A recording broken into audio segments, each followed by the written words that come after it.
தமிழ்நாடு முழுவதும் போதைப்பொருள் நடமாட்டம் அதிகரித்து விட்டதாகவும், யார் எந்த போதைப் பொருளை பயன்படுத்துகிறார்கள் என்று தெரியாத அளவிற்கு எண்ணற்ற ரக போதைப் பொருட்கள் தமிழ்நாட்டில் ஊடுருவி உள்ளதாகவும் கன்னியாகுமரி தொகுதி பாஜக வேட்பாளரும் முன்னாள் மத்திய அமைச்சருமான பொன் ராதாகிருஷ்ணன் தெரிவித்துள்ளார். டாஸ்மார்க் தமிழ்நாடு அரசாங்கத்தால் அனுமதிக்கப்பட்ட போதைப் பொருள்.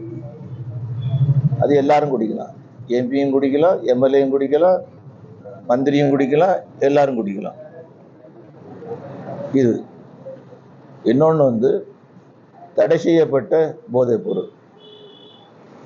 இதை நான் சொன்ன இந்த வகைராக்கள் குடிக்கிறாங்களா, அவங்க வீட்டு குழந்தைகள் சாப்பிட்றாங்களா எனக்கு தெரியாது.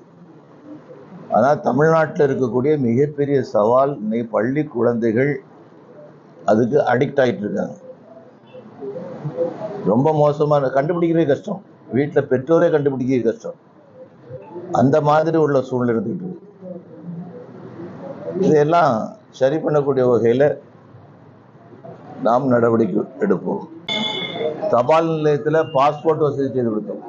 அதில் பயன்பெற்றவர்கள் கன்னியாகுமரி மாவட்டத்தில் 3649 பேர். 3649 பாஸ்போர்ட். செய்திகளை உள்ளது உள்ளபடி தெரிந்து கொள்ள ரெஃப்ளெக்ட் நியூஸை சப்ஸ்கிரைப் பண்ணுங்க.